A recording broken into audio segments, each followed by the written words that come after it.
전쟁과 평화, 다음 주는 톨스토이의 명작 중에 시대 명작 부활, 그 다음 주는 안나 카레니나를 공부하도록 하겠습니다. 톨스토이는 여러분들이 모르면 안 돼요. 초등학생들부터 고등학생까지 누구나 다 기본적인 그리고 상식적인 중요한 줄거리들을 알고 살아야만 되는, 반드시 이해하고 반드시 연구하고 반드시 톨스토이 사상을 삶에 실천하기를 원하면서 살아야 되는 그런 위대한 작가입니다.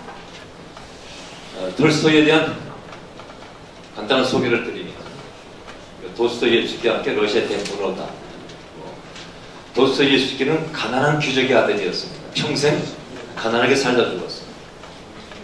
톨스토이는 그러나 러시아의 귀족 가문에 날 때부터 귀족, 죽을 때까지 귀족, 풍부한 삶을 살았습니다. 그래서 이 풍부한 삶을 태어날 때부터 가지고 태어나서 젊었을 때는 굉장히 방탕한 생활도 했었습니다. 그러나 그가 기독교 입문을 하면서 회심한 이후에 그 유명한 어거스틴의 참회록의 버금가는 톨스토이의 참회록을 저술하고, 그 이후에는 전혀 다른 그 완벽한 그리고 감동적인 그리고 지극히 신앙적인 기독교 문학이라고 표현해도 적당한 작품들을 쏟아냈습니다. 그래서 위대한 레오 톨스토이, 러시아 대작가입니다. 16살에 카잔 대학을 입학했는데 3년간 공부하고 더 배울 것이 없어서 대학을 좀 더 포기했습니다. 그리고 20세에 고향을 떠나서 모스크바와 상트페테르부르크를 왕래하면서 도시 생활을 즐깁니다. 그 형의 권유로, 너무 젊었을 때 방탕한 생활을 하니까 그 형이 불러서 너 군대 가라 그래서 군에 가서 전장을 누비며 군 생활을 젊은 나이 때 보내는 그런 경험도 있습니다. 그러니까 작품 생활은 군에서 전역을 한 이후에 본격적인 작품 생활을 했습니다. 이 톨스토이 전쟁과 평화의 시대적 배경은 여러분들이 잘 아는 인류 역사상 위대한 전쟁력 알렉산더, 시저, 그 다음에 나폴레옹이죠. 나폴레옹이 유럽 전역을 휩쓸고 다니면서 연전연성, 나폴레옹의 군대를 지휘해서 전쟁에 나가고 한 번도 진 적이 없는 불패 신화의 주인공, 그 나폴레옹의 유럽 대륙을 휘젓고 다닐 때 영국과 러시아만 빼놓고 다 정복했어요. 러시아 귀족들도 모이면 나폴레옹을 얘기하는, 나폴레옹은 그 시대 모든 귀족들, 모든 지식인들, 모든 정치인들, 모든 사람들의 입에 오르내리는 위대한 영웅이었습니다. 그 나폴레옹이 유럽을 지배하던 시절이 시대적 배경이라는 것 잘 기억하시고, 아우스트리츠 전쟁과 조국 전쟁, 그 러시아를 원정한 나폴레옹의 러시아 침공, 그걸 러시아 쪽에서는 조국 전쟁이라고 합니다. 러시아 원정, 그 시대가 이 전쟁과 평화 시대의 배경입니다. 등장인물 전체 559명, 방대한 소설이죠. 제가 지난 주말까지 이 전쟁과 평화 4권 번역본을 읽었는데 한 권에 700페이지, 3000페이지에 이르는 방대한 서적입니다. 그걸 보느라고 시력이 또 굉장히 또 나빠졌어요. 등장인물이 559명이지만 6명의 주인공으로 함축합니다. 왜 짧은 시간 여러분들에게 이해를 시켜야 되니까. 안드레이, 그 다음에 마리아,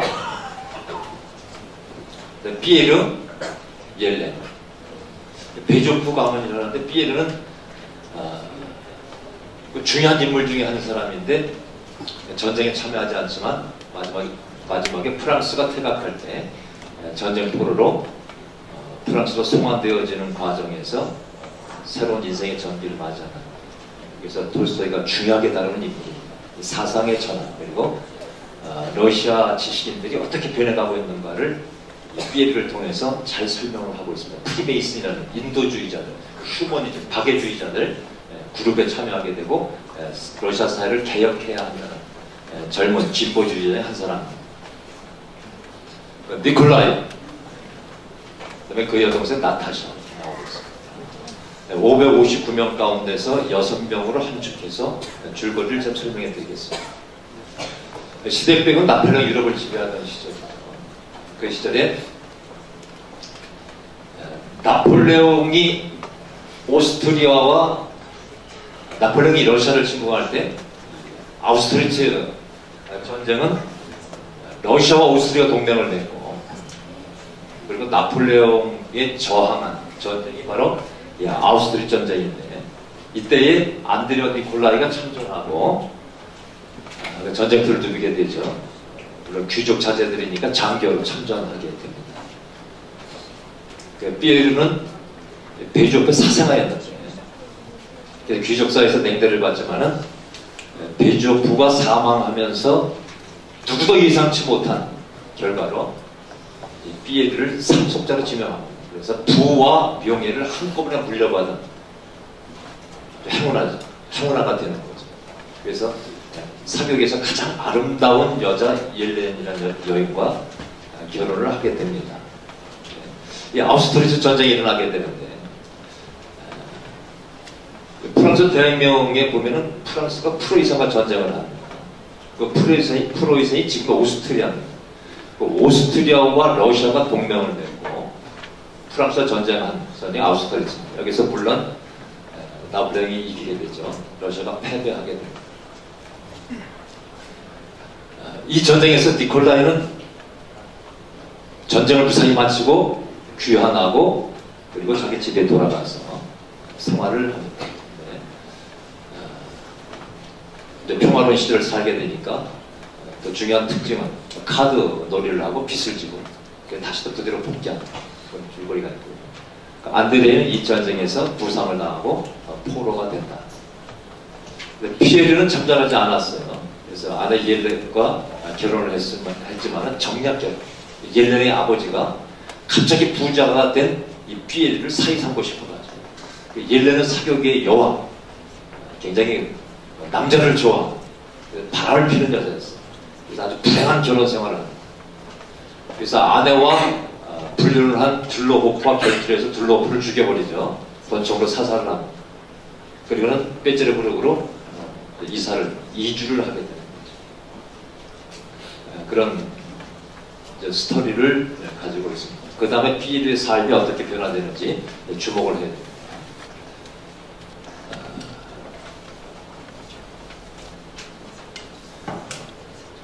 그 다음에 이 아우슈비츠 전쟁 이후에 러시아와 이 프랑스가 휴전을 하잖아요. 우리 좀 싸우지 말자. 그래서 평화로운 시절이 왔는데, 그 다음에 나폴레옹의 대륙 봉쇄력이 됩니다. 이건 뭐냐면은 유럽 전역이 이제 나폴레옹의 권세 아래 들어와 있는 거죠. 러시아도 싸워서 이겼잖아요. 러시아는 이제 유럽과 동맹관계, 협력관계가 됐어요. 근데 영국은 바다를 건너야 되니까 나폴레옹 군대는, 여러분들이 이제 세계 전쟁사를 공부하면 알겠지만, 나폴레옹이 이 포병을 지휘하는 지휘관으로서 천재적인 전술가였습니다. 나폴레옹 군대의 최대 장점은 포대.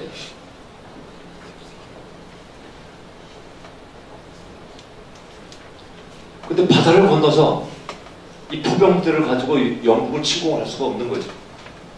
근데 영국이 말을 안 들었어요. 그러니까 대륙 봉쇄를 내렸습니다. 지금 미국이 북한에 경제 제재하는 건 똑같은 내용이야. 너 말 안 들어? 그럼 아무도 전화를 하고 경제적인 거래를 하지 마. 그래서 지금 북한이 봉쇄되는 거잖아요. 똑같은 얘기예요. 영국을 고립시키는 거죠. 무역을 못하게 합니다. 거래를 못하게 합니다. 근데 러시아 상인들은 영국과 거래를 하지 않으면 살 수 없는 그런 경제적 구조를 또 가지고 있어요. 그래서 러시아 상인들이 몰래 밀무역을 한 거야. 그러니까 나폴레옹이 알았어요. 화가 났어요. 그래가지고 또 전쟁이 일어나게 되는 거죠. 너희들 내 말 안 들어? 감히? 이렇게 되는 거예요. 대륙 봉쇄력이 뭔지 상식적으로 이해하고 있어야 됩니다. 나폴레옹이 영국을 봉쇄한 거예요. 지금 미국이 북한을 경제에 봉쇄한 것처럼. 쿠바에 봉쇄명령 냈잖아요. 케네디가. 러시아가 침공하려고 그러니까 그냥 격추시켜버려. 러시아가 손들고 돌아갔잖아요. 쿠바가 몇 년 전까지 경제 봉쇄령에 의해서 쿠바가 아무것도 발견하지 못했어. 팔 수 있는 건 다 입담배 하나밖에. 아무것도 경제로 발전할 수 없으니까. 전 세계가 다 거래를 하지 않으니까. 그래서 이 봉쇄령이 그렇게 무서운 겁니다. 나폴레옹 대륙 봉쇄령이 있었다는 것. 그 다음에 러시아가 밀묘를 하니까 나폴레옹이 러시아를 원정합니다. 이것이 러시아 프랑스의 전쟁. 세계사에서 보면 나폴레옹이 러시아 원정입니다. 이때 프랑스는 이탈리아와 프로이센, 폴란드 군대를 보내라. 내가 러시아 원정을 하겠다. 그래서 모은 군대 수가 60만. 우리나라 지금 군대 수가 60만입니다. 저 1800년대 60만 대군을 이끌었다는 것은 이거는 세계 전쟁사에서 유례를 찾아볼 수 없는 어마어마한 대군이죠. 무서운 거죠. 나폴레옹이 저렇게 무서웠던 거예요. 60만 대군을 거느리고 말을 타고 장화를 신고 채축을 시들면서 나가는 거죠. 포병부대를 이끌고. 그 포병부대가 포를 쏘면 어떤 군대도 다 괴멸되는 거예요. 그리고 이 전쟁은 보나마나 뻔히 프랑스가 이기는 전쟁이었습니다. 그래서 모스크바까지 침략시키죠. 자, 그런데 이때 러시아의 상황은 역사가 늘 다릅니다만 의도적으로 모스크바까지 내주었다. 뭐 그런 역사가들 견해가 있고, 그러나 이 톨스토이의 작품 속에서는 의도성은 보이지 않습니다. 이길 수 없어요. 러시아는 20만이었어요. 60만 대 20만. 이길 수 없는 전쟁이에요. 그러니까 계속 패전을 하는. 맞아요. 모스크바까지 내어주게 된 거죠. 근데 이 전쟁과 통화에서 피에르가 프랑스군의 포로가 되는 장면이 나오는데 그때 뭐냐? 러시아 모스크바 도심 한복판의 방화 사건입니다. 러시아가 모스크바가 불탔어요. 겨울이 오고 있습니다. 자, 대군이 모스크바에 계속 머무를 수 있는가? 없는 거죠. 군대 캠프로서는 적합하잖아요. 왜? 러시아군이 후퇴하면서 모든 식량 다 불태우거나 가지고 나가는 거죠. 빈 껍데기만 남아있는 모스크바. 그리고 방화 사건이 나옵니다. 그 모스크바 도시의 명맥은 이어지고 있었습니다만은, 그러나 대군이 머무를 수 없는, 겨울이 다가오니까 그래서 나폴레옹이 퇴강명령을 내리는 거죠. 그래서 퇴각합니다. 이때 피에르가 모스크바 방화 사건에 연루돼서 포로가 돼서 끌려갑니다. 여기서 피에르에 대한 이야기가 길게 서술이 되는데, 여기서 피에르의 일생에 큰 충격을 준 사건. 러시아 포로들이 많이 끌려갔다. 그 중에 농노 출신 50대의 플라톤이라는 농노와 함께 끌려가게 됐어요. 영화에 보면은 뭐 감자 먹고 이러면서 그 추위 속에 뭐 30도, 뭐 40도, 50도, 영하 뭐 그런 추위 속에 퇴각하는 프랑스 군대에서 끌려가는 포로 신세죠. 저 속에서 피에르가 삶이 무엇인가를 새롭게 깨닫게 되는 거죠. 누구를 보고? 플라톤을 보고. 플라톤과의 대화 속에서. 자, 플라톤의 인생에는 부, 명예, 권력, 뭐 사교계의 갈등, 뭐 부인과의 갈등, 뭐 여자들과의 갈등, 이게 아무것도 없어요. 그러나 그는 살아있습니다. 피에르는 이제껏 부와 명예와 모든 것을 다 가지고 있었지만 한 번도 느끼지 못했던 삶의 기쁨을 플라톤에서 발견하게 되는 거죠. 여기서 피에르의 삶이 또 바뀌어 나가는 거죠. 톨스토이가 이런 것을 강조하는 거죠. 전쟁과 통화를 통해서. 근데 마지막 부분에서 종전후에 전쟁이 끝나고 러시아가 전쟁에서 패했지만 그러나 전쟁의 결과는 이기게 된 거죠. 나폴레옹은 돌아가서 몰락했는데 60만이 원정을 출발했는데 역사가들에 의하면 살아서 돌아간 프랑스군이 몇 명쯤 될 것 같아요? 역사가들의 자료에 의하면 혹시 아는 학생 있어요? 3만 명. 맥시멈으로 4만 명. 60만 중에서 3, 4만만 살아 돌아갔다. 살아서 돌아간 사람은 하나님의 은혜를 정말 죽을 수 없는 은혜를 입은 사람들일 거예요. 60만이. 그래서 전쟁과 평화라는 영화가 헐리우드에서 나오고 또 러시아에서도 제작이 되고 그랬는데 뭐 7시간 막 장장 7시간 상영하는 그런 대작들로 나왔습니다. 그 영화에 보면은 그 시베리아 벌판에서 막 얼어 죽어간 비참한 사람이 얼어 죽는 것보다 더 큰 고통이 어디 있겠어요? 굶어 죽고 얼어 죽고 부상당한 몸이 막 썩어서 얼어서 그래서 죽어가는 그런 모습들을 스크린에서 볼 수 있습니다. 그 전쟁이 끝난 후에 피에르는 나타샤와 결혼을 해서 행복하게 살고 니콜라이는 안드레이 동생, 안드레이는 전사했습니다. 동생 마리아와 결혼해서 행복하게 산다. 이런 얘기로 마무리가 됩니다. 전쟁과 평화 속에서 이렇게 느낄 수 있는 것, 막 전쟁, 그러니까 전쟁이 막 참혹한 이런 게 나올 것 같은데 담담하게 졌을 때 그 속에서도 평화로운 분위기가 나오고요. 또 종전이 되고 또 쉬는 기간이 있잖아요. 전쟁했다 쉬었다, 전쟁했다 쉬었다 이렇게 반복이 되는데 쉬는 기간에도 뭐 전쟁터와 같은 그런 긴박감들이 또 계속 서술이 됩니다. 결국 이 소설을 통해서 우리가 이 산다는 게 뭐냐를 느끼게 돼요. 삶과 죽음 계속 교차되잖아요. 전쟁과 평화, 전쟁과 평화. 그래서 산다는 게 뭐냐? 그래서 성경에 그런 말씀이 있어요. 너희는 죽은 자라고 죽은 자를 장례케 하고 너는 나를 따르라. 예수님이 제자들에게 그렇게 말씀하셨어요. 제가 젊은 시절에 가장 좋아했던 말씀이거든요. 죽은 자라고 죽은 자를 장사케 하고 너는 나를 따르라. 톨스토이의 문학에서 이 예수 그리스도의 말씀이 나오는 거예요. 죽은 자로 하여금 죽은 자를 장사케 하고 산 자는 뭐래? 살아야 돼.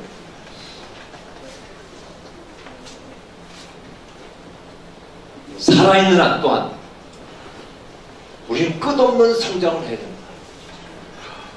니콜라이, 안드레이, 피에르, 젊은 귀족들의 그 전쟁 참여, 그 전쟁과 평화 속에서 그 교차점에서 살아가는 모든 과정 속에서 톨스토이 우리가 이야기하고 싶은 것, 인간은 끊임없이 성장한다. 그리고 반드시 성장해야만 한다.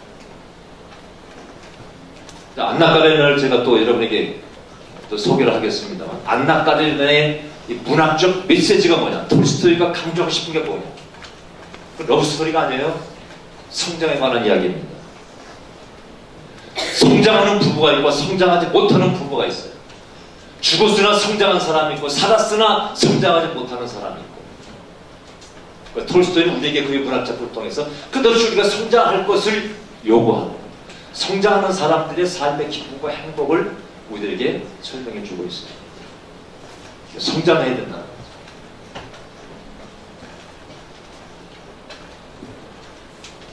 자, 그래서 결국 행복이란 무엇인가 하면은 그 피에르가 농담 플라톤을 만나서 대화하는 과정에서 느낀 것이 이겁니다. 크고 위대한 것에 있는 것이 아니다. 오늘 내가 살아있다는 것, 내가 숨 쉬는 것, 살아있고 먹을 것이 있고 그리고 행군할 수 있고 살아있음이 얼마나 행복하고 감격스러운 것인지 우리에게 설명을 해주고 있습니다. 조금 어려운 얘기합니다. 자, 그럼 이 나폴레옹이 러시아를 60만 대군 연합군을 이끌고 침공을 했고 누구라도 다 나폴레옹이 승전할 것이라고 예측했는데 나폴레옹이 패배했어요. 그리고 몰락했습니다. 역사에서 사라지는 계기가 된 거죠. 그 이유가 뭐냐? 톨스토이 이렇게 분석합니다. 나폴레옹의 교만함이 있다. 단 한 번도 적은 적이 없잖아요. 자기가 60만 대군을 컨트롤할 수 있고 유럽을 이제 지금까지 다 컨트롤했던 것처럼 내가 러시아도 컨트롤할 수 있다. 모든 유럽 대륙을 내가 지배할 수 있다는 자신감. 자기도 실패할 수 있다는 것을 나폴레옹은 생각하지 않았다는 거죠. 실패를 준비하지 않는 제도다. 교만합니다. 그래서 전쟁과 평화 작품 가운데서 이런 문장이 있습니다. 신은 파멸시키려는 사람에게서 첫 번째로 뭘 하느냐? 그게 이성을 빼앗는다는 거죠. 자, 이성이 없는 인간은 어떻게 돼요? 자기가 질 수도 있다는 걸 생각 못하는 거죠. 지금 계속 전쟁에 이겼으니까 앞으로도 나는 계속 이길 것이다. 이성이 없는 거죠. 쉽게 표현하면 생각할 수 있는 능력을 하나님께서 뺏어가신다는 거죠. 생각할 수 없음. 이것은 뭡니까? 패할 수밖에 없는 거죠. 실패할 수밖에 없는 거죠. 마지막으로 톨스토이의 역사관. 톨스토이의 역사관은 우리가 이 전쟁과 평화를 통해서 보면 처음부터 중심인물이 누구냐? 나폴레옹입니다. 그리고 이 나폴레옹은 신흥 세력이잖아요. 유럽을 지배하는. 그러나 예전부터 지금까지 이 유럽의 큰 흐름을 주도했던 알렉산드로 1세, 러시아 황제죠. 구질서의 수호자, 알렉산드로 1세. 일부에 보면, 전쟁 앞에 일부에 보면, 연해 보인 러시아 귀족들이 알렉산드로 1세를 칭송합니다. 즉, 역사의 주인공이 누구냐? 역사의 주인공은 위대한 인물, 나폴레옹이나 러시아 황제 알렉산드로 같은 사람들에 의해서 이 역사가 흘러가는 것처럼 그려집니다. 우리가 생각하면 그렇잖아요. 지금도 그렇죠. 대통령이 중심에 있고, 그리고 그 밑에 뭐 장관들이 있고, 뭐 국회의원들이 있고, 무슨 뭐 도지사도 나오고, 시부이켜 맨날 이런 사람들만 나오잖아요. 그래서 역사가 대통령이나 장관들, 국회의원들, 도지사, 그리고 정치하는 사람들, 그리고 언론에 많이 나오는 사람들, 유명한 사람들, 능력 있는 사람들에 의해서 만들어지고 흘러가는 것처럼 우리가 생각되어집니다. 전쟁과 평화도 계속 나오는 게 알렉산드로 황제, 그리고 귀족들 이야기, 그리고 나폴레옹의 이야기입니다. 마지막까지 나폴레옹. 역사에 나폴레옹처럼 위대한 인물이 이제껏 없어요. 지금까지도 없단 말이에요. 위대한 인물 가운데 위대한 인물. 그러니까 누구라도 다 이렇게 위대한 영웅적인 인물, 그 한 사람, 영웅 한 사람에 의해서 새로운 역사가 만들어지고, 역사가 규정되어지고, 역사가 발전되어져 가고, 역사가 흘러간다고 생각합니다. 그러나 톨스토이는 반대의 생각을 하고 있습니다. 민중사관. 민중사관은 뭐냐? 백성들의 삶에 의해서, 피플 파워에 의해서 플라톤과 같은 힘없는 농민도 아니야. 농노야. 자기 땅은 단 한 평도 없는, 부도 없고 권력도 없고 명예도 없고 아무도 알아주지 않고 기억하지 않는, 역사가 기억하지 못하는 힘없는 백성, 그 백성들 한 사람 한 사람 한 사람, 그 백성들이 모인 그 사람들 수십만, 수백만, 수천만, 그 사람들의 힘에 의해서 역사가 발전되고 흘러가는 것이라는 것입니다. 이게 민중사관이에요. 톨스토이 역사관은 바로 민중사관입니다. 전쟁과 평화의 주인공은 알렉산더입니다. 아니, 알렉산드로 황제예요. 그리고 나폴레옹입니다. 안드레이, 니콜라이, 피에르, 귀족들 자제들이에요. 귀족 중심주의로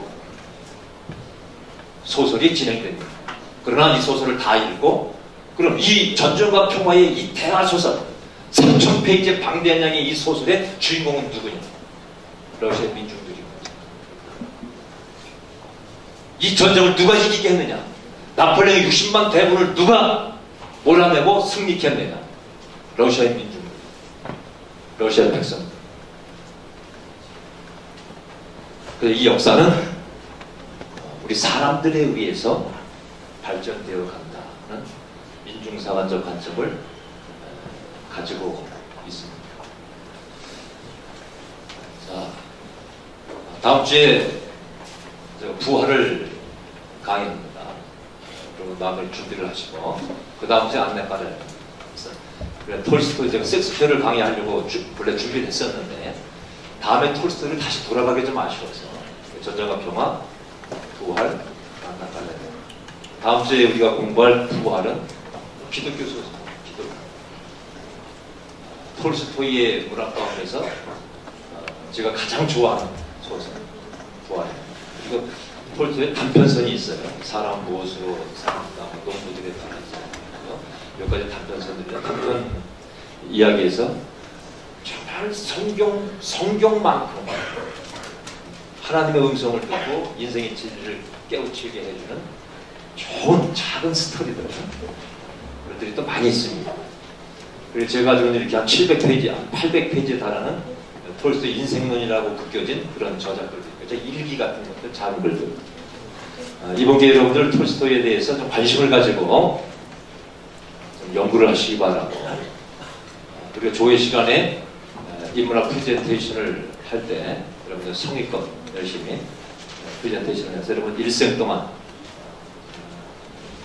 인류 역사 가운데서 위대한 대작가, 그야말로 톨스토이에 대한 이해를 좀 하시고 살면 여러분 일생 동안 큰 은혜가 있을 것이고, 여러분들이 지성인으로 인생을 살아가는 데 있어서 큰 밑거름이 될 것입니다.